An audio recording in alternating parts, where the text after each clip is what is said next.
Donc, nous avons invité cette année, pour vous donner leur témoignage, Luc Étienne et Anne-Isabelle, qui vont se présenter eux-mêmes. Donc, ils font partie des foyers amis de Notre-Dame. Donc, les foyers amis sont des foyers qui sont rattachés à la communauté.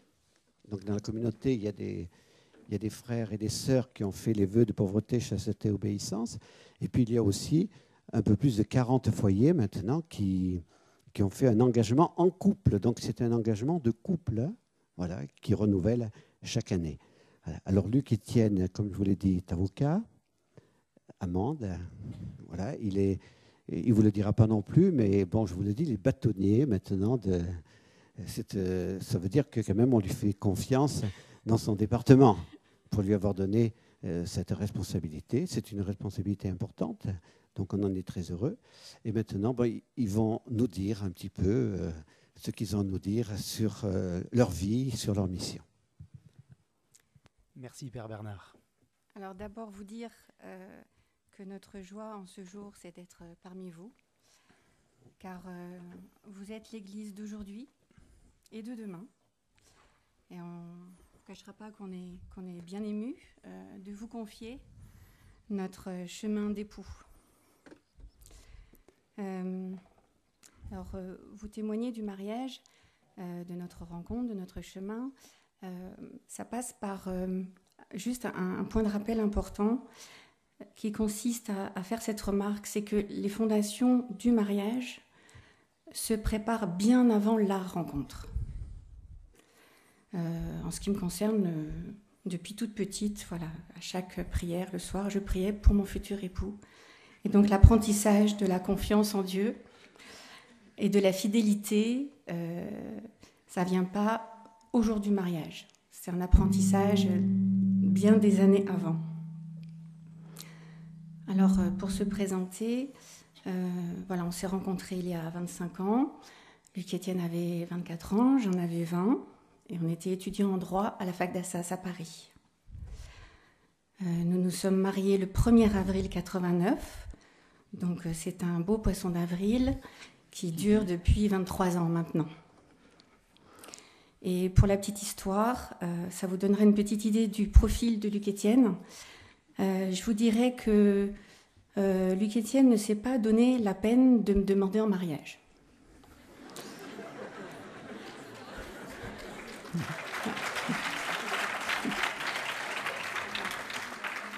C'est-à-dire, ça s'est fait au détour d'une conversation. Voilà, nous discutions tranquillement. Et dans une phrase, Luc Étienne me dit « Alors, quand nous serons mariés ?»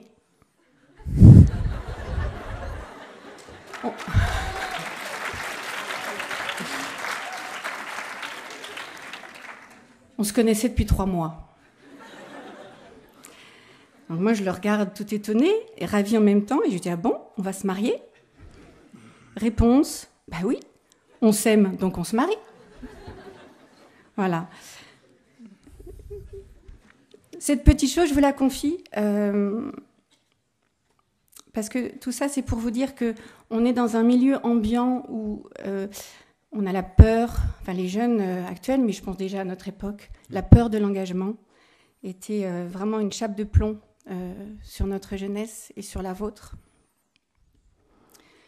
Et en fait, l'assurance et la certitude de Luc Étienne sont venues me rassurer, me réjouir. Et c'est une grâce, en fait. C'est une grâce d'être libéré de cette peur de l'engagement. C'est une véritable grâce. Alors, certes, il y a un temps de discernement. On ne fait pas les choses à la légère. Mais voilà, c'est un abandon. C'est un abandon et le Seigneur se montre présent. Alors, je vous rassure, Luc Étienne a quand même fini par demander ma main à mes parents. Voilà. Je suis bien élevé. Voilà, le Seigneur nous a comblés de 7 joies inépuisables au travers de nos 7 enfants, qui sont de véritables dons de Dieu. Voilà, de Joseph, 21 ans, Manon, 19, Paul, 16, André, qui aurait 13 ans cette année, Louise, 10 ans, Hermine, 9 ans, et Charles, 3 ans et demi. Alors, en ce qui me concerne, quand nous nous sommes rencontrés, j'étais une petite provinciale. J'avais un chemin plutôt lisse, venant d'une famille plutôt classique, traditionnelle. Mais malgré tout, c'est d'une famille qui ne pratiquait pas véritablement le pardon. Je vous dis ça parce que c'est vraiment le pardon qui a été fondateur de notre couple. En faisant la connaissance de Luc Étienne, il m'a fallu véritablement intégrer dans ma chair, dans ma spiritualité, la capacité à pardonner un passé qui était un peu lourd. Voilà. Donc, à toi de te présenter.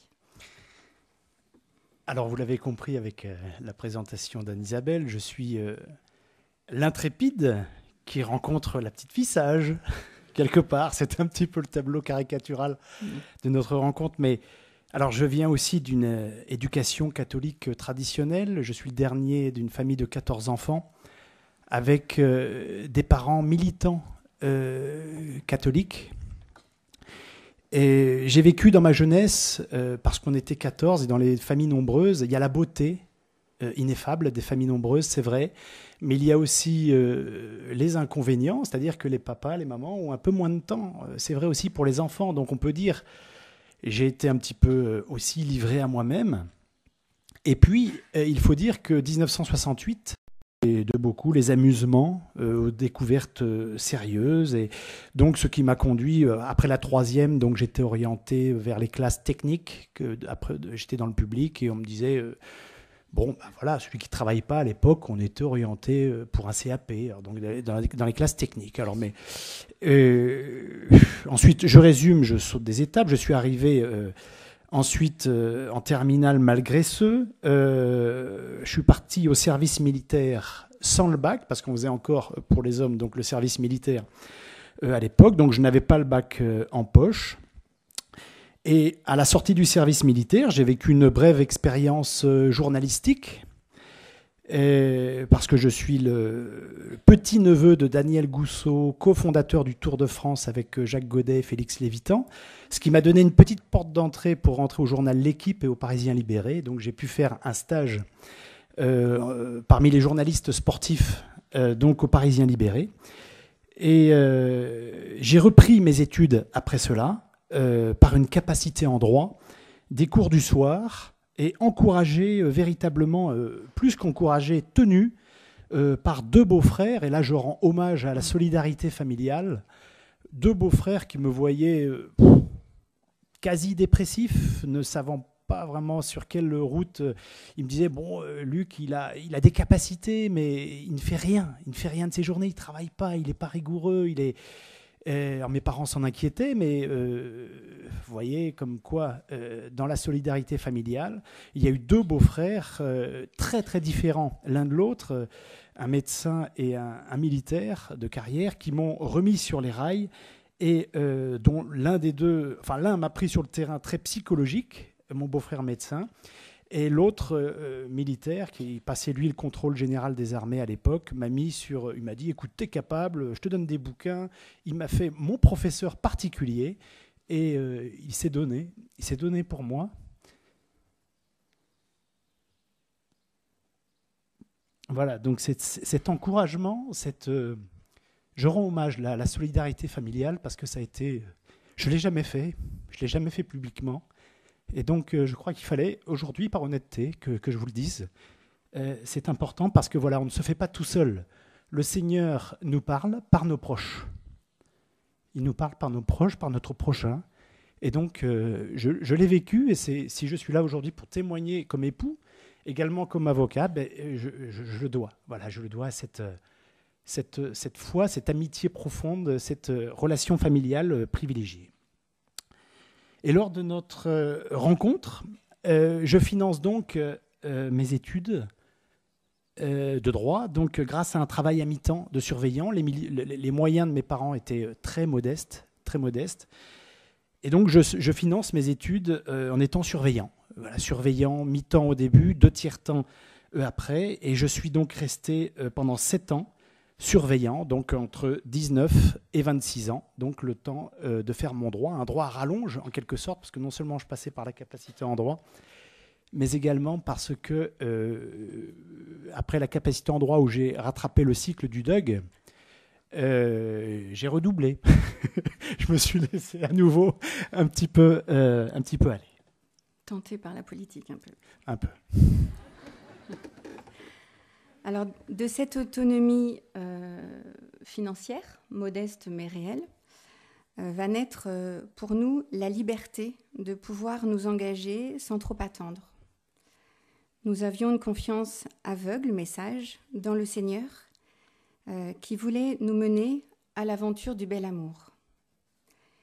Et on s'est rendu compte en préparant ce témoignage que finalement, dès cette époque, le jamais rien l'un sans l'autre nous animait déjà, bien avant d'intégrer les foyers amis de famille Domini. Notre particularité de couple, ça a donc été de nous marier étudiants, par choix délibéré et non imposé, comme cela arrive parfois. Donc des fiançailles chrétiennes. J'ai quitté la maison de mes parents pour le toit de mon époux au soir de nos noces. Donc voilà, on vivait la dimension de la chasteté. Préparation au mariage. On a retenu un conseil qui a l'air de rien, mais qui a pris tout son écho au fil de nos années de mariage. Le prêtre qui nous a mariés nous disait à l'époque « Ne vous dites pas que vous ferez mieux que vos parents classiquement catholiques. Demandez plutôt la grâce de faire au moins aussi bien. » C'est vrai que notre jeunesse de l'époque, notre amour nous donnait des ailes, des forces surdimensionnées. On avait l'impression que on allait déplacer des montagnes. On l'a peut-être fait d'ailleurs. Voilà, on a l'impression que la vie, le monde nous appartenait. Donc, chemin d'humilité pendant cette préparation au mariage, voilà, pour rester raisonnable. Et la dimension du caractère indissoluble, c'est des choses qui semblaient tellement évidentes qu'on allait presque passer à côté et ne pas vous en parler, mais parce que c'est vrai que ça paraît complètement dépassé.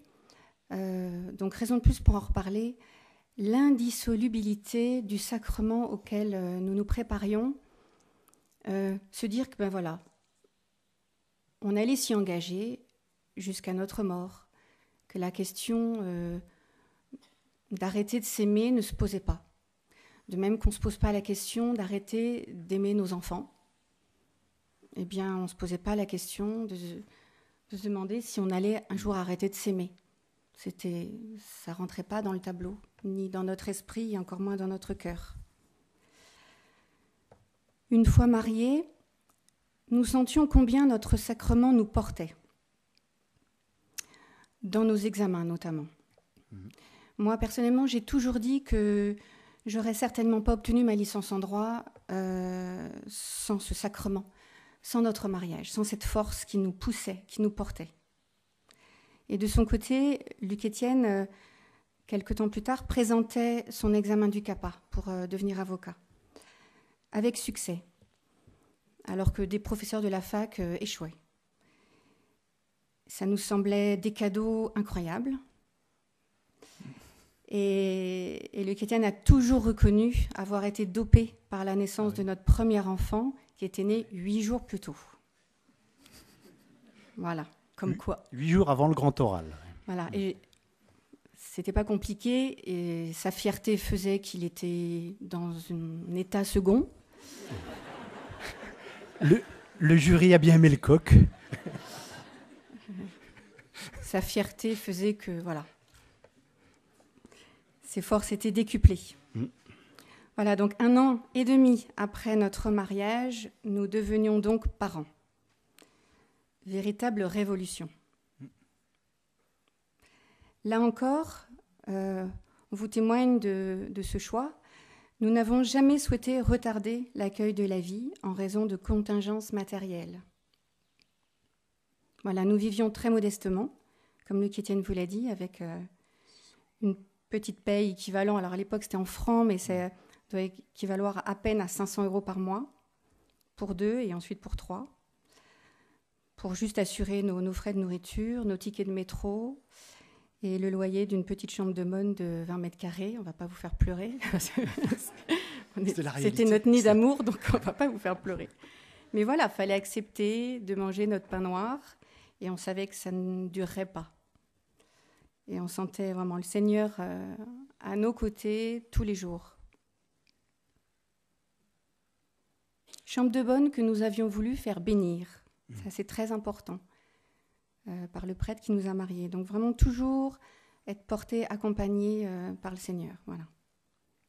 Et le soir de nos noces, alors que nous étions enfin seuls, nous lisions la prière de Tobie, que Luc Étienne se propose de vous lire. Dans le cadre de la préparation au mariage, donc avec le père qui a reçu donc, nos consentements, il nous avait proposé, le soir de nos noces, avant de nous unir, pour la première fois, eh bien, de lire la prière de Tobie. « Tu es béni, Dieu de nos pères, et ton nom est béni dans tous les siècles des siècles, que te bénissent les cieux et toutes tes créatures dans tous les siècles.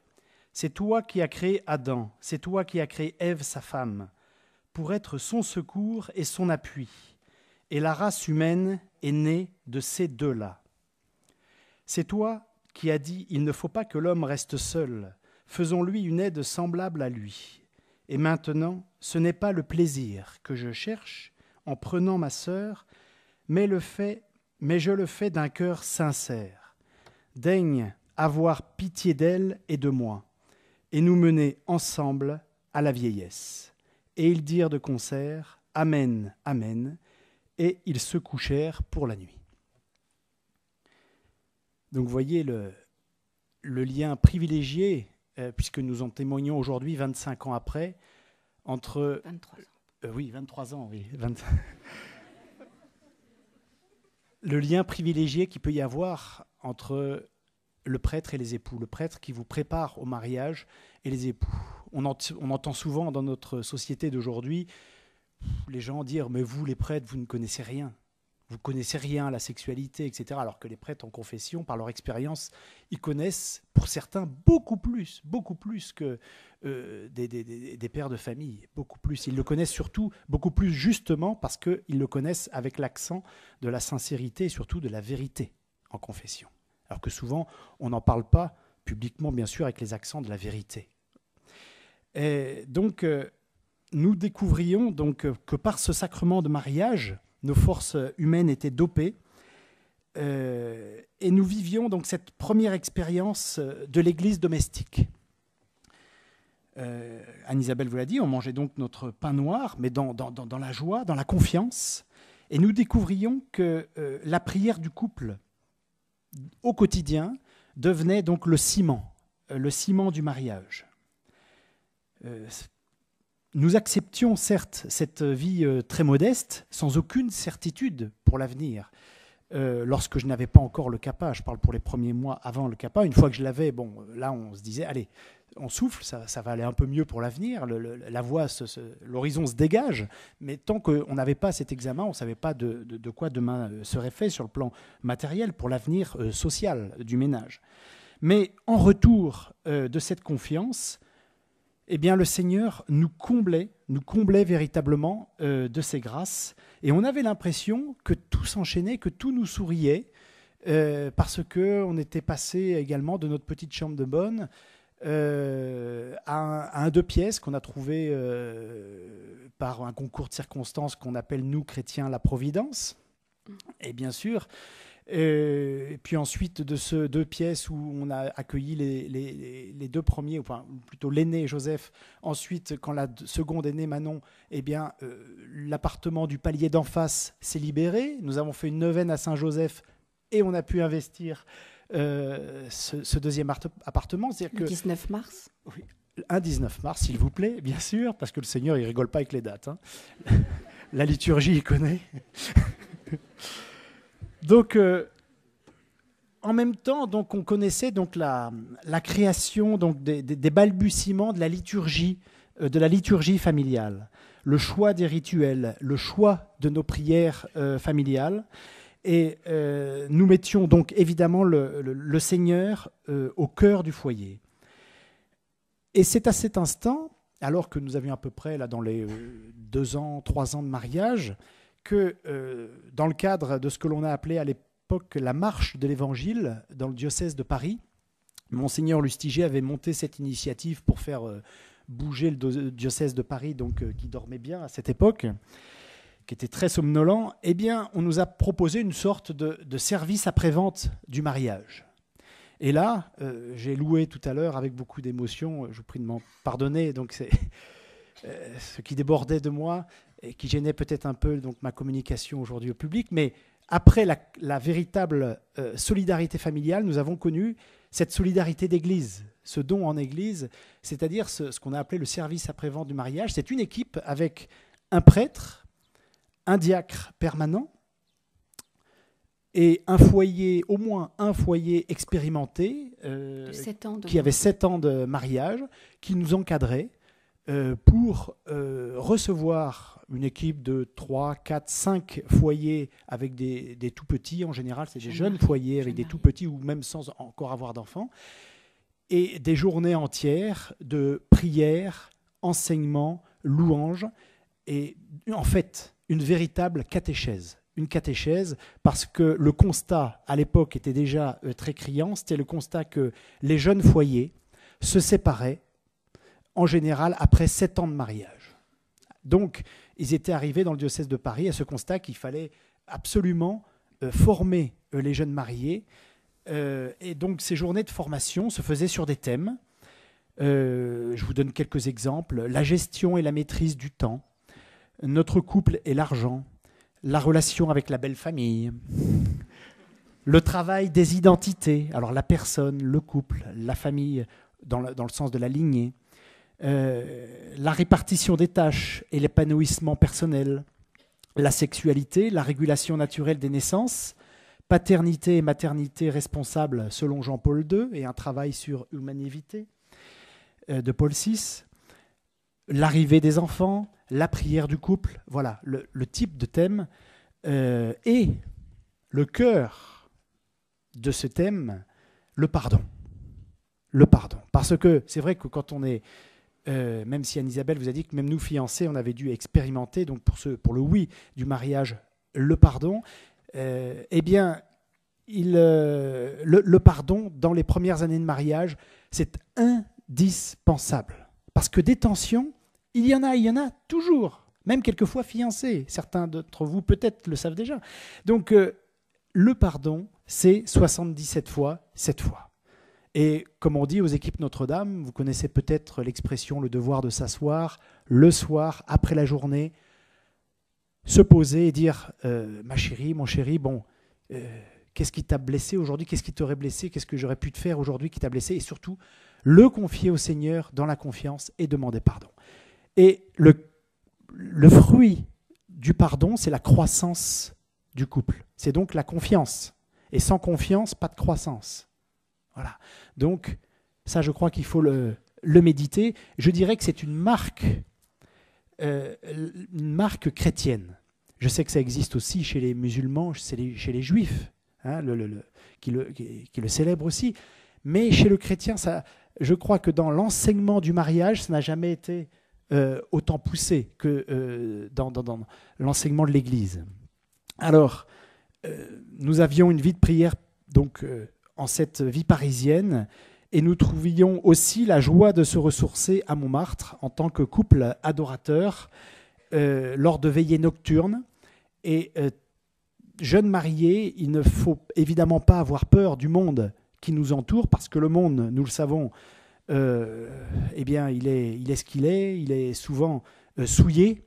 Et en bas de la colline de Montmartre, vous savez ce qui s'y passe, il y a le quartier Pigalle, je ne vais pas plus loin.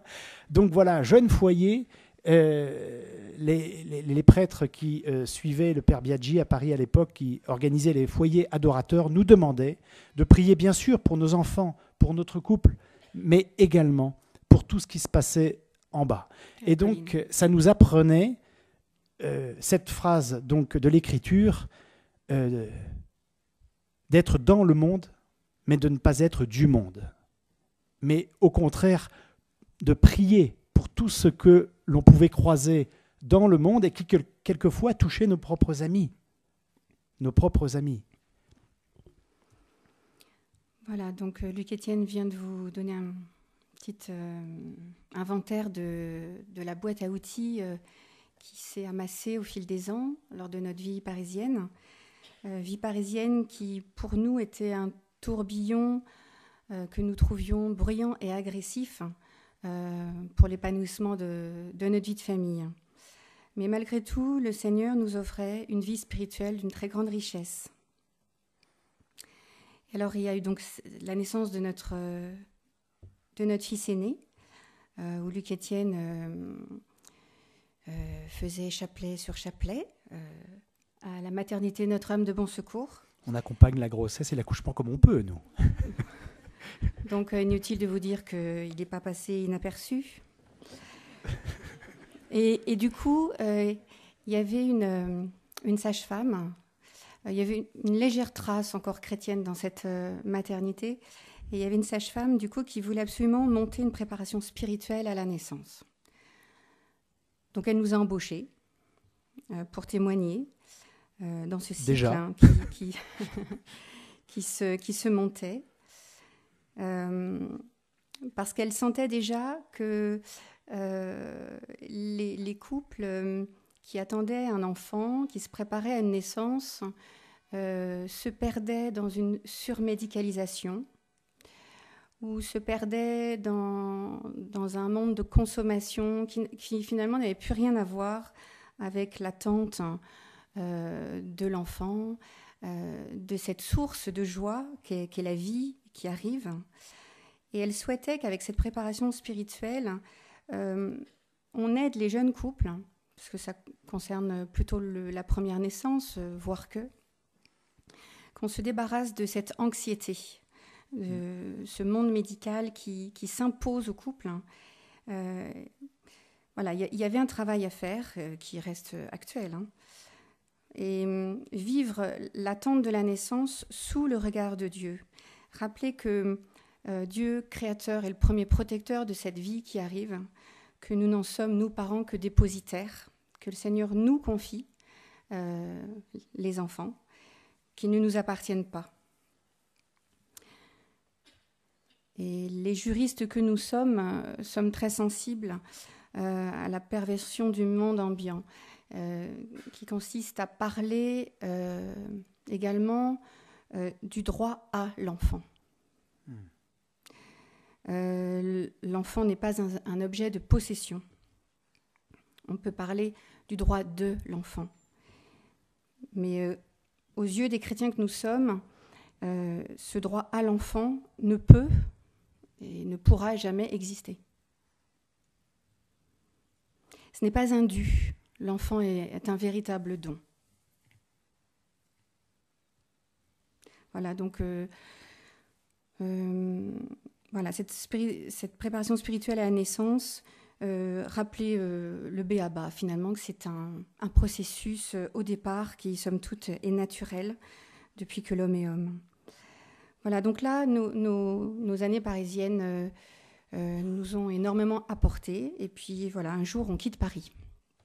On quitte Paris pour que Luc Etienne puisse s'installer professionnellement. Direction la Lozère, où là, on sent qu'on s'épanouit. On ne savait pas où c'était. Non, on a regardé sur la carte. Là, la vie de famille, enfin, on s'est véritablement épanoui. Bon, il y a d'autres problèmes. Hein. Le désert devenait spirituel, à l'inverse. Voilà. On était encore très gâtés dans la possibilité de restaurer un ancien corps de ferme qui porte le nom de notre défunt fils, le mas Saint-André. Et d'ailleurs, avec donc l'épreuve du rappel à Dieu de notre fils André, on a senti avec Luc Etienne qu'on rentrait dans une nouvelle étape de notre vie. Le Seigneur nous avait formés pendant des années, et là, il était question de vivre un moment de vérité encore plus intense. il nous demandait de porter davantage. Il nous avait gâtés. Il fallait à ce moment-là montrer une vie de foi authentique et expérimenter la solidité de ce qu'il nous avait donné. Donc malade d'hypertension, baptisé à l'hôpital de Montpellier, ce petit bout nous enseigne beaucoup. Mystérieusement, il nous enseigne pendant les 4 semaines de sa vie. Et nous nous sentons à la fois décapés, amputés, mais terriblement illuminés de son passage sur Terre comme une comète. On se sent purifié. Et malgré l'épreuve qui reste humainement terrible, on sent que le Seigneur vient nous travailler en profondeur et qu'il nous donne la force de sublimer cette épreuve. Alors évidemment, pendant ce mois de maladie, nous nous cramponnons à la prière en famille chaque jour, en priant pour la guérison de ce petit frère. Donc à l'époque, il y avait Joseph, Manon et Paul qui vivent chaque jour cette prière de guérison, mais sans jamais oublier d'insister. Ça, c'était important de préparer nos enfants et de nous préparer nous-mêmes. Jamais oublier d'insister au moment du passage de la prière du Notre Père, que ta volonté soit faite, Seigneur. Ainsi, nous avons vécu la grâce qu'aucun de nos 3 enfants d'alors n'ait à vivre la révolte du départ d'André. À tel point que le lendemain des obsèques, et ça nous a terriblement marqué, notre petit Paul, qui avait à l'époque 3 ans, dans son lit à barreaux, à la prière, se met à dire « Mais si Jésus, pas que André, il est dans le Seigneur ». Et ça nous a terriblement marqué parce que ce n'est pas une formule que nous avions. Nous disions « avec le Seigneur » ou « auprès du Seigneur ». Et là où vraiment on s'est dit, mais il y a une théologie des bébés et des petits, c'est qu'il nous dit « dans le Seigneur ». Et il n'y a pas plus vrai et plus juste que cette formulation-là. On a très vite saisi, avec cette épreuve, que le Seigneur avait besoin de notre Fils au ciel pour faire des merveilles sur terre. À l'époque, on ne savait pas encore ce qui se tramait dans ma famille, mais c'était une certitude que le Seigneur avait besoin d'André, là-haut, pour secourir ceux qui en avaient besoin autour de nous. Et quelques temps plus tard, il nous a fallu effectivement affronter un enchaînement d'épreuves. D'abord la schizophrénie de mon frère aîné et frère unique. Et ensuite le divorce de mes parents, après 40 ans de mariage, qui ont été gagnés par les pièges de notre monde. Et puis, voilà, je vous parlais du désert spirituel de la Lozère, où on se trouvait finalement très isolés dans notre vie de famille. Voilà, mes parents étaient trop mal en point pour nous apporter une quelconque aide. Tes parents, eux, étaient très âgés. Et au niveau de la paroisse, il y avait beaucoup à dire. Donc, mais le Seigneur nous avait donné des forces. Il nous avait préparés. Voilà, et André était là pour nous soutenir. Voilà, nous vivions une épreuve paroissiale parce que nous sommes bien sûr en arrivant en Lozère tout de suite bien engagés. Nos enfants, donc, on les inscrivait à l'école libre catholique, bien sûr, et puis on arrivait dans la paroisse, sans même se proposer, parce qu'on était là le dimanche à la messe avec nos petits, immédiatement il y a un vicaire ou un curé qui est arrivé pour nous dire, voilà, on vous a entendu aussi, on a dressé l'oreille, on a vu que vous chantiez juste, est-ce que vous pouvez venir nous donner un coup de main pour l'animation liturgique ? Nous, on obéit, bien sûr, on y va. Donc on commence à rentrer dans cette paroisse, animation liturgique, les messes, une messe de samedi soir, la messe de 8h30 le matin, de 10h30 la grand-messe. Bon, un travail de préparation, préparer les psaumes avec l'organiste dans la semaine. Enfin bon, le travail liturgique traditionnel, mais nécessaire, qu'il faut pour avoir des belles célébrations.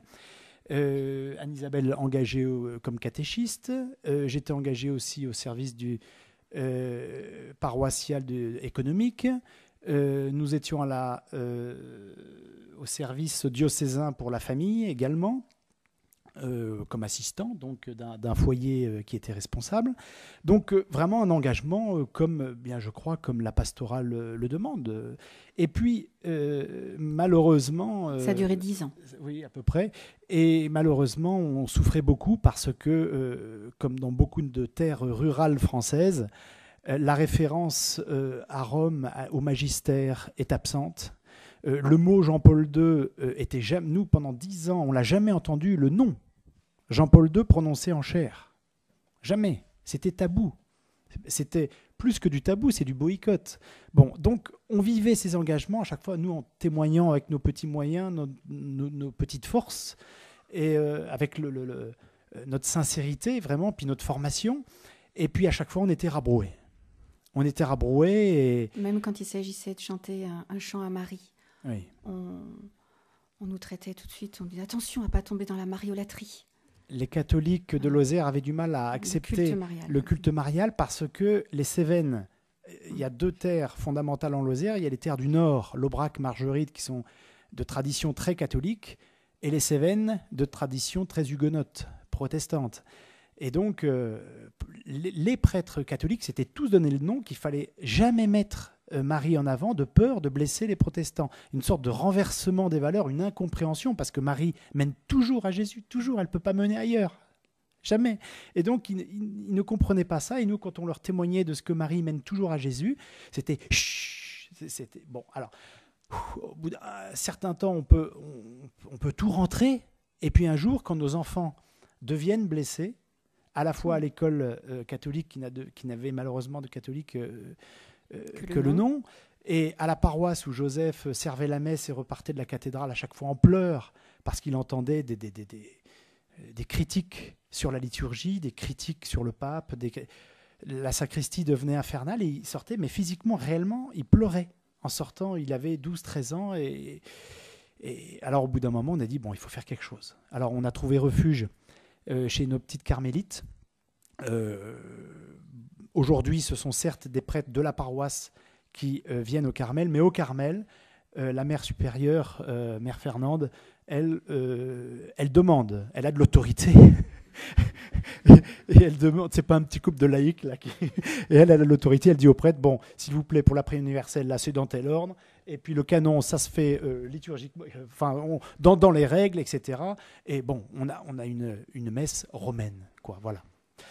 Et donc on a trouvé refuge au Carmel donc pour la messe dominicale et surtout, grâce à Dieu, grâce au Seigneur, c'est la raison pour laquelle nous témoignons aujourd'hui devant vous, on a trouvé Saint-Pierre, surtout Notre-Dame-des-Neiges, Notre-Dame du Bel Amour qui nous a accueillis ici à 1h45 de la Lozère, ce qui nous permettait de venir aux récollections des foyers qui sont proposés trimestriellement ici à Saint-Pierre. Et donc nous avons pu, grâce au Seigneur et grâce à l'accueil de cette formidable communauté que vous connaissez donc tous maintenant aujourd'hui, eh bien, nous avons pu continuer cet approfondissement dans la foi, c'est-à-dire que le cœur a toujours soif. Nous avions soif. Alors évidemment qu'il faut redonner ce que l'on a. Dans la vie de paroisse, normalement, c'est ce que les vicaires nous disaient, mais vous les Gousseaux, vous vous recroquevillez sur vous. Vous n'arrivez pas à être des locomotives pour les autres. Mais je dis, mais on demandait à nos enfants adolescents d'être des locomotives. Mais les enfants adolescents, s'ils n'ont pas le benzène, s'ils n'ont pas l'essence pendant le moteur, ils ne peuvent pas être des locomotives eux-mêmes. C'est pas possible. Donc voilà, c'est la raison pour laquelle, Dieu merci, on a eu le Seigneur nous a mis sur la route de famille Domini.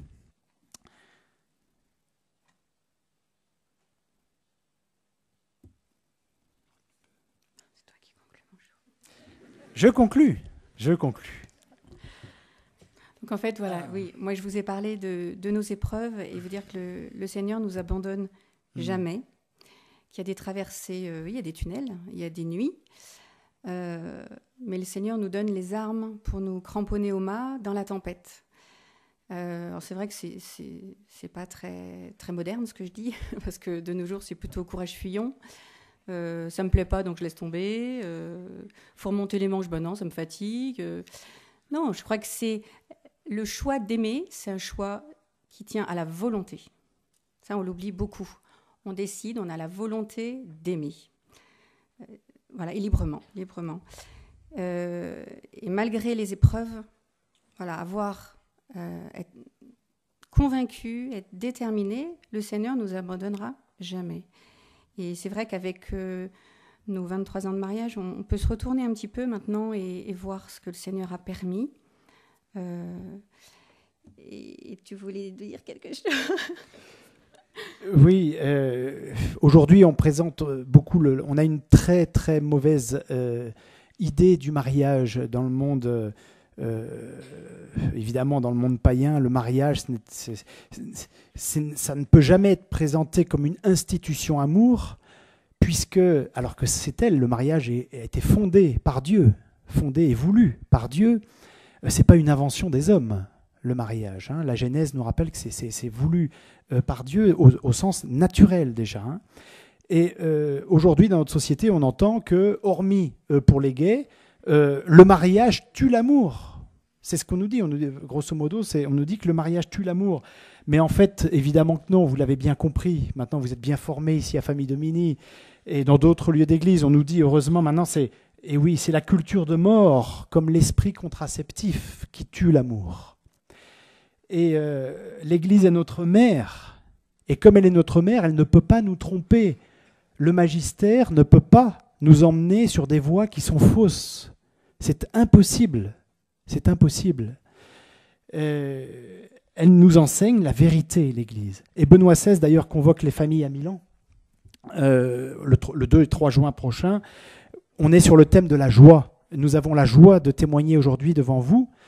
Benoît XVI convoque les familles autour de la notion de fête et de travail. Pourquoi de fête? Parce que justement dans la jeunesse, aujourd'hui la fête est dévoyée.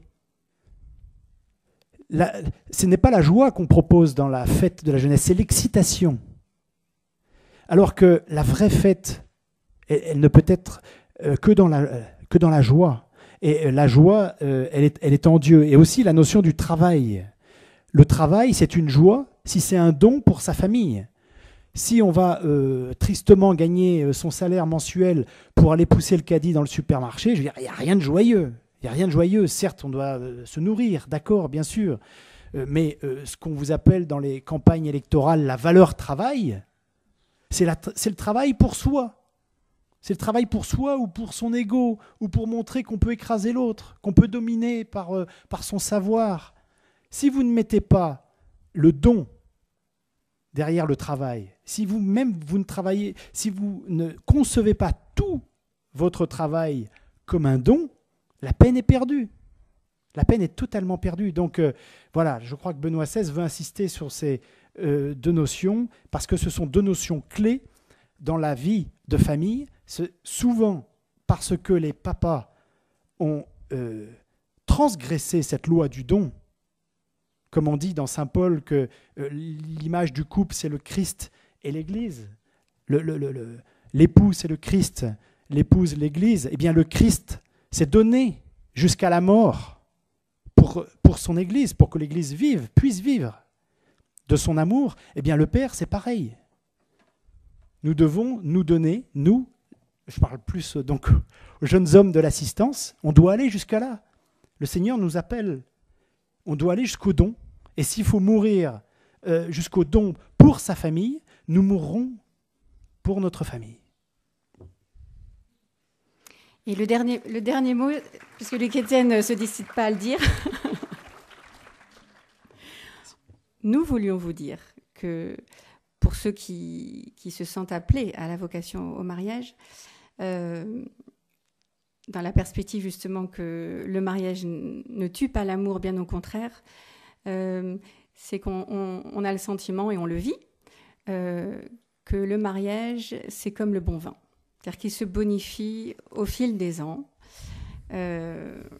Et là, c'est une bonne cave ici, famille Domini.